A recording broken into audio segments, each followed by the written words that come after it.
Thank you very much, Dr. Hamza, for your presence today. There is also Mr. Noel Zengeni and Ms. Anna Paulinus Irengo. Mr. Zengeni is the General Manager of TP Label Limited. And Ms. Anna is the staff of the company. Thank you very much for your presence here today. Thank you. We proceed with item number 2 on the order papers. We are starting with the financial statements. Chair, Council of Ministers.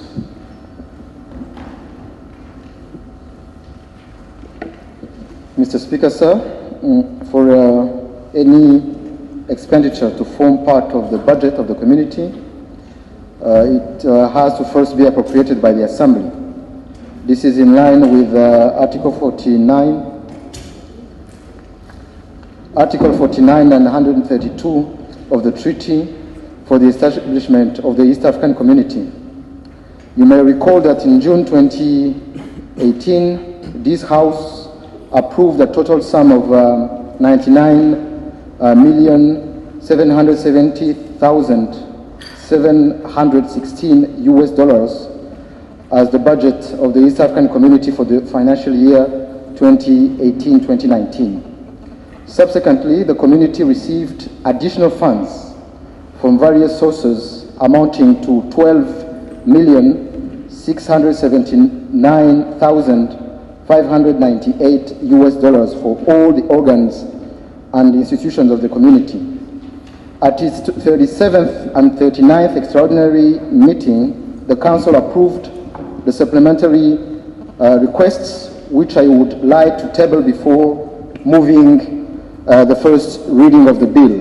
Mr. Speaker, sir, I beg to lay on the table the supplementary budget of the East African Community as approved by the EAC Council of Ministers. I beg to lay.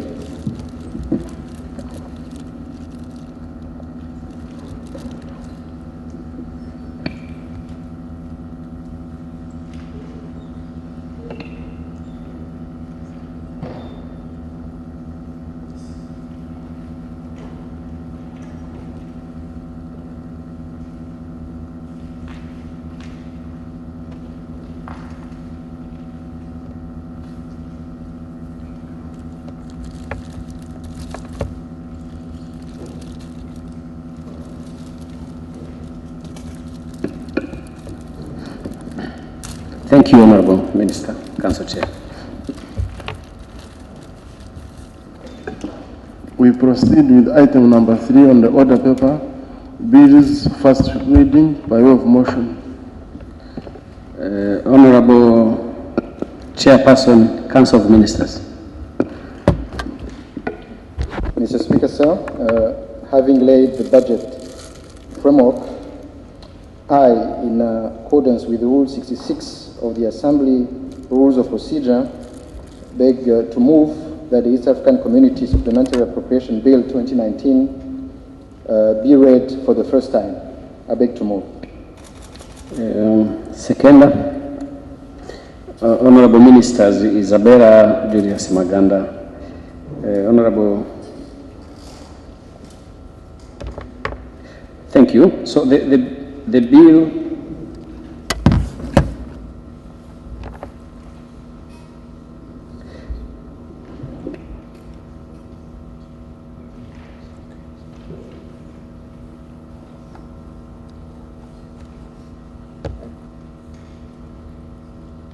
okay.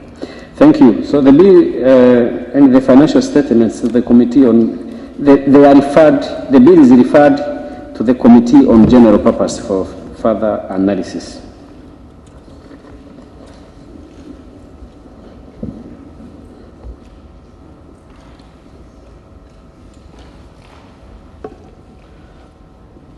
That the East African Supplementary Appropriation Bill 2019 be read for the first time.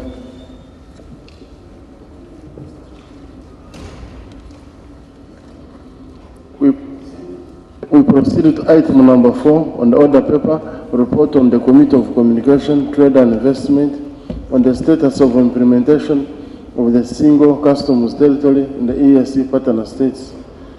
We are resuming the debate which was interrupted on the 20th of December 2018. Thank you.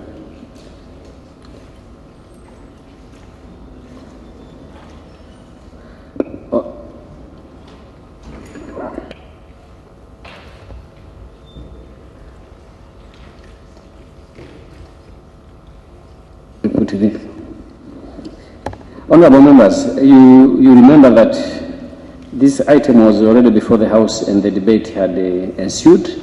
It was just interrupted. So we are resuming the debate. But before we proceed, may I ask the Council Chair if he has remarks to make?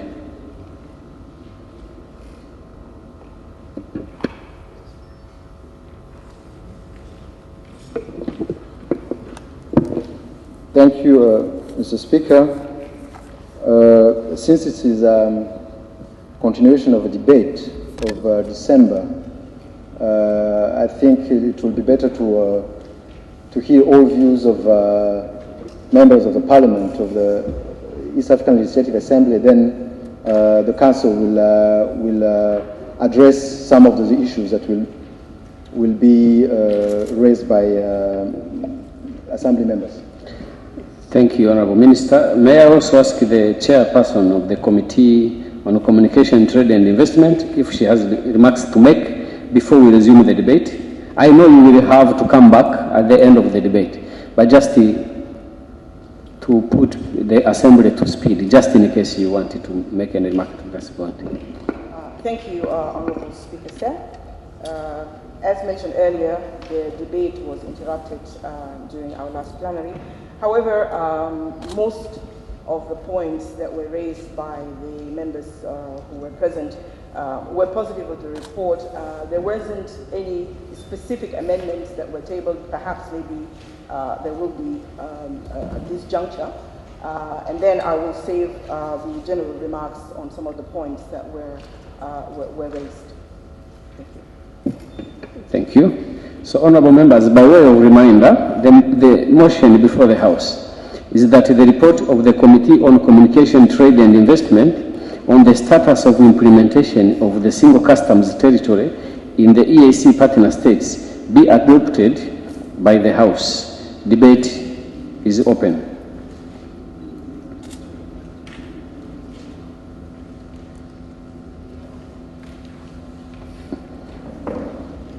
There doesn't seem to be any member willing to debate. I therefore invite the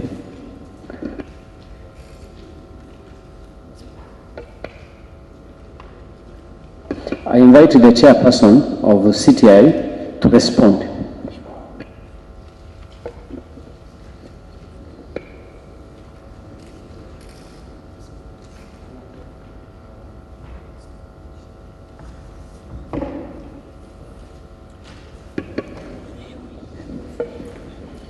Thank you, Honorable Speaker, sir. As I said before, a lot of our colleagues in the House contributed extensively to the report, of which a copy is on the table in front of everybody if you want to jog your memory about some of the issues that were raised.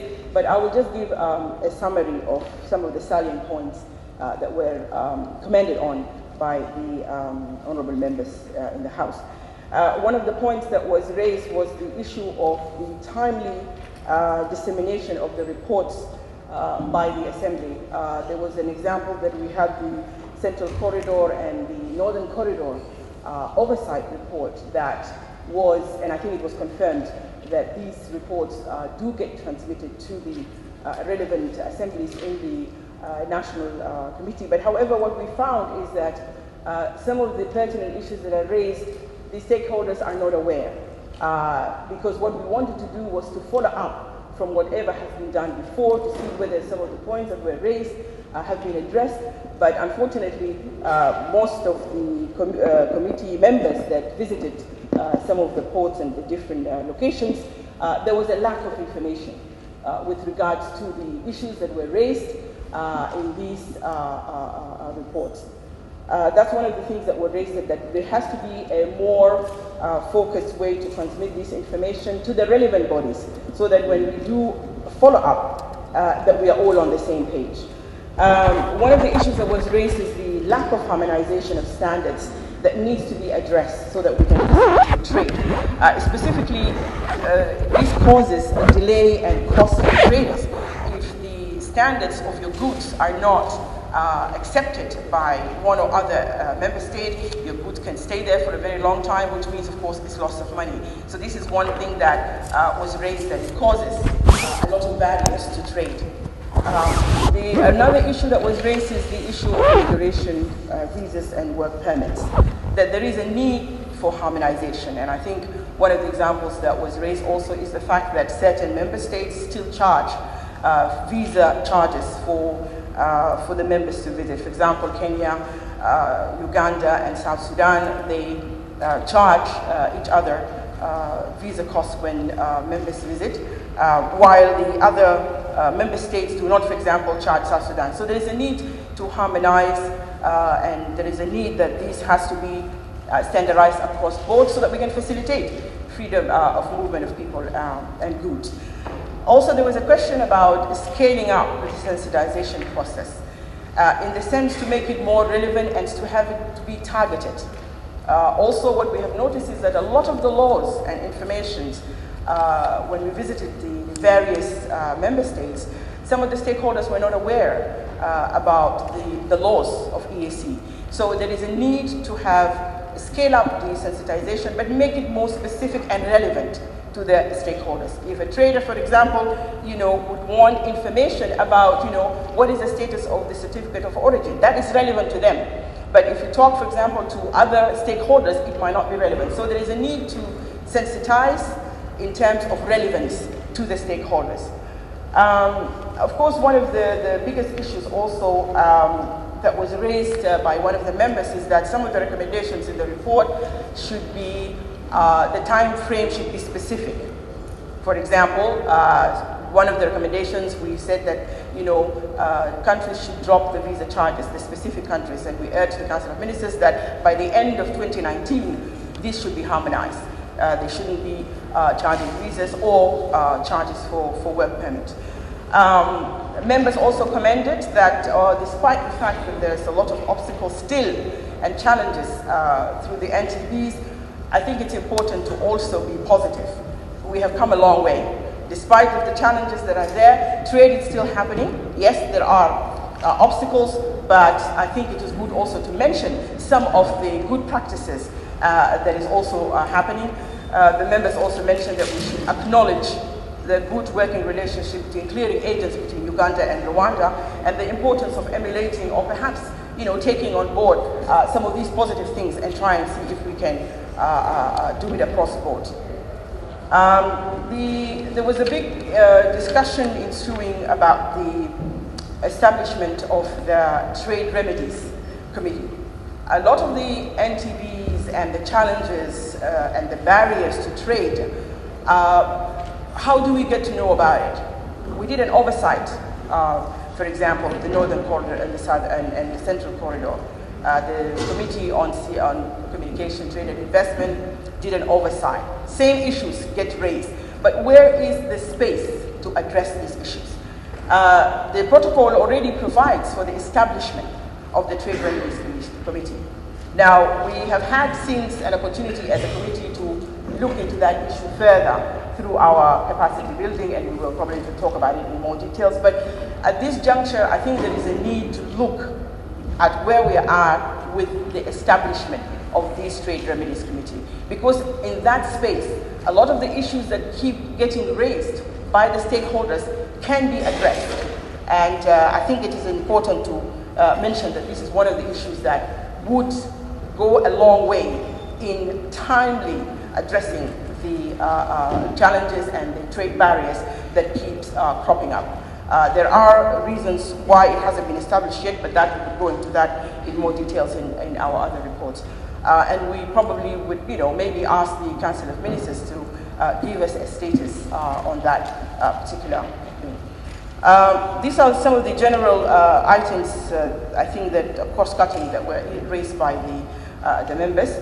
And at this point, before I forget, I think it is good to acknowledge those who have participated, and it's almost everybody, Honorable Speaker. Maybe that's why you didn't have anybody, wanting to debate, because I think everyone had the opportunity to put their points across, and I will just acknowledge them by name. Honorable Pamela Masi, Honorable Kennedy Kalonzo, Honorable Kasamba, Honorable Habib Nya, Honorable Aden, Honorable Fatuma Ibrahim, Honorable Ambassador Fatuma Ndagiza, Honorable Dr. Dembe, Honorable Jean-Claude, Honorable Dr. Oburu, Honorable Namara Dennis, Honorable Marie-Claire, Honorable Dr. Gabriel Ayer, Honorable Susan Nakauki, Honorable Christopher, Honorable Kennedy Mukulia, Honorable Makhami, and Honorable Sophie. And also I would like to take this opportunity, Honorable Speaker, to also thank the clerk and the assistants for their tremendous assistance, especially with our oversight, working out the logistics, the administration, putting the reports together, making sure the focal points are available for us. I think it's good to mention that also. We would like to say thank you very much for their effort in this exercise. With that, Honorable Speaker, I submit. Thank you. Thank you very much, Honorable Deng. Thank you very much. Ordinarily, you should be the last to speak, but let me ask the Council if they want to make any remarks on this. Thank you, Mr. Speaker. Thank you for this opportunity to comment and answer some of the questions that were raised in the session of December, but as summarized by the chair of the committee. We have noted the recommendations, and the Council is going to consider them with a view to implementing what the Assembly has recommended. With regard to the East African Committee on Trade Remedies, which is an important issue, the Council is aware that partner states have not yet ratified the amendments to Article 24(2) of the Protocol of the Establishment of the Customs Union. The Council has tasked the relevant sectoral council on trade, industry, finance and investment to follow up on this matter, and is optimistic that partner states will soon ratify this amendment so that the membership of the Trade Remedies Committee can be increased and it can operate fully. The Assembly will be updated on this matter accordingly. The Council is committed to fast-tracking the integration of the Republic of South Sudan into the community. Activities to this effect have been agreed upon between the Secretariat and the Republic of South Sudan, and a budget has been provided. As you may be aware, this matter has also been reported to the summit at its recent meeting in February 2019 in Arusha, Tanzania. The Council is also committed to and following up on the amendment of the East African Community Customs Management Act. These amendments will include a review of the common external tariff